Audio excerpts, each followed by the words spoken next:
Hi, long time no video. So here is a breakdown of my league starter that went horribly wrong due to the 3.15 changes.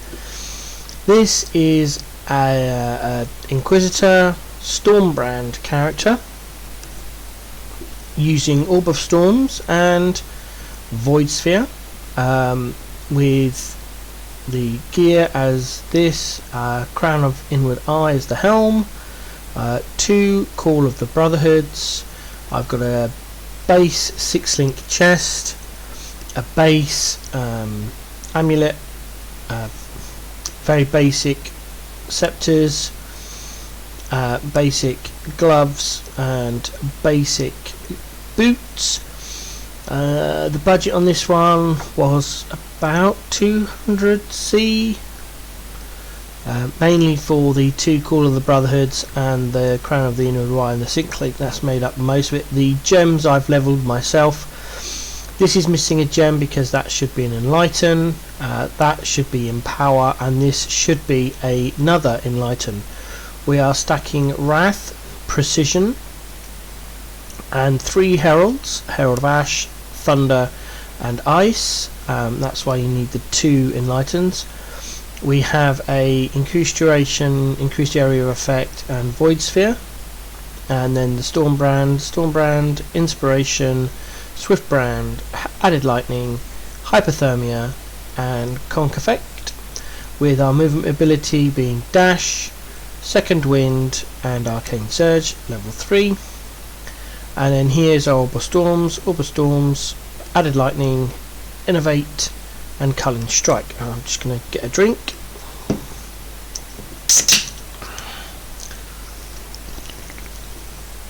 That's better, sorry about that. Flask setup is not maximised at all. We've got a non-quality bubbling Divine Laugh of Storching, a very basic Quicksilver Flask, Enduring Divine Mana Flask, Perpetual Jade of Heat Flask, and the Granite Flask of Staunching. And this is going to run through a tier 2 map just to see what it can play like. We've currently got Precision and Herald of Ash switched off. We could just about run the Precision, but the Herald of Ash doesn't leave any mana because we don't have the 2 Enlightens. So let's thwack in a tier 2 white map and run the map.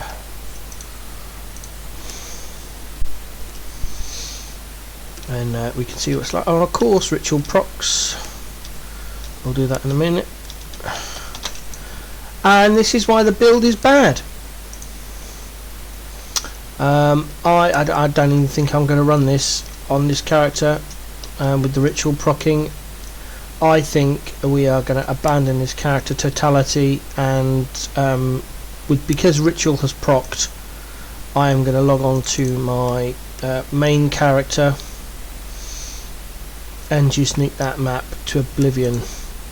I'll do a separate map, separate video for this character I'm going to play now. But suffice to say, as you can see, the Inquisitor did not pan out at all, and it's mainly because the price of the Enlightens on softcore trade have gone up. I used to be able to pick up 2 level 2 20% quality Enlightens for about 30 or 40C in the last league, and then this league they are like 1 Exalt, and I don't 1X, and I don't make enough money. I don't play enough. I'm a very casual player. I'm a very inefficient player, because I play it the way I want to play it. I play Path of Exile the way I like playing Path of Exile, so yeah.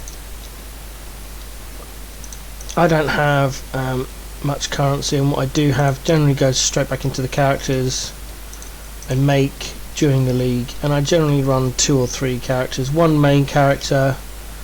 Let's just chase down the rituals rather than running this map because of the video. I generally have 3 characters per league. The league start character, which then usually fails because of the changes, and due to my autism I don't have time to react to the changes, so I try and play the planned build I'd been practicing for the last 2 weeks of the previous league, which is what happened with the Stormbrand Inquisitor. I had that character down to about 8 hours to maps on solo self-found standard gear, so that's just running a league Baylor Mage's league start filter, and just continuously running through the acts until I'd nailed it down. And that is from character creation to completing the campaign to the point of being able to place the first map. Oh, there's 4 rituals. Oh god, there would be first map in the map device. Now that's not the normal way to time it, but that's how I time it. Yeah, and I got that Stormbrand character down to just under 8 hours. And then they made all the changes in 3.15, and just screwed my build up. I did talk to Baylor Mage, as he did have input into the character. It was the first time I'd made the character myself, pretty much. Well, I took the base of the I asked Baylor Mage for some ideas because of the way I play and the time I have. And he suggested the Inquisitor Stormbrand character, which I oh, I've done that one. Where's the other one I missed? I didn't interact with it to start it. There it is. I've done that one as well. Okay, so I'm down to 4. That's probably going to be in the boss room, probably. So he suggested that character. I then looked at PoE Ninja to see how other people had built it. I spoke to Take Cat, who is an amazing build content creator. He had some input, and then I looked up Quantric, who is famous for... no, it's not here. Okay, so where's the 4th ritual then? Famous for speedrunning Templars, and I looked at his character and got some ideas from there. So I put the character together. So it's an amalgamation of 3 different content creators and my specific play style. So that's how that character came about. I will link the POB in the description. I mean, if you had the currency to buy the Enlightens, I think it would still... I mean, I had no problems. I cruised all the way to red maps in it. There's no problem at all. And that was because I migrated from solo self... oh, sorry, I did it practiced it in solo self-found standard, and then I practiced it in solo self-found 3.14 league, and then migrated once I hit maps, migrated, and then spent about 4 or 5x in 3.14 to get the gear. So what's here?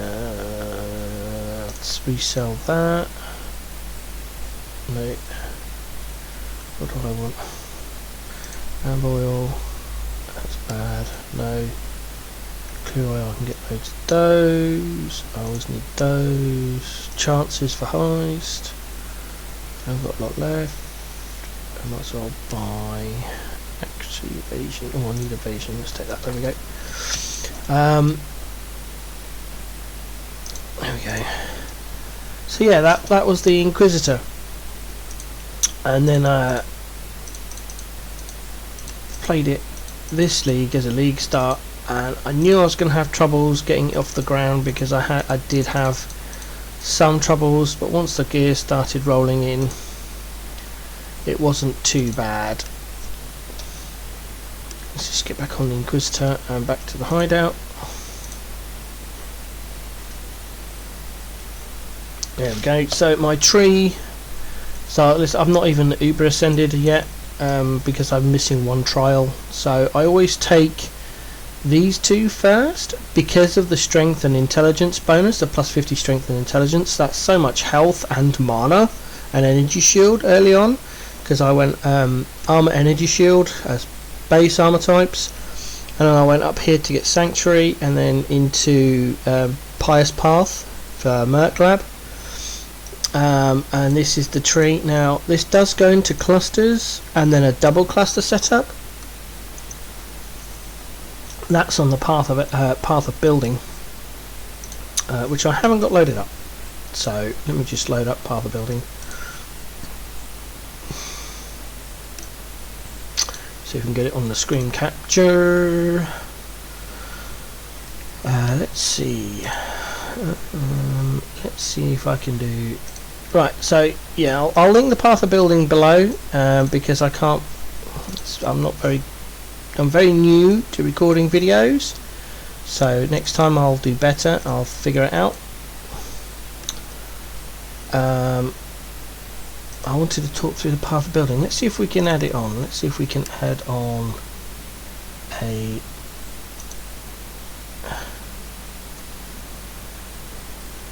new capture so we can look at POB.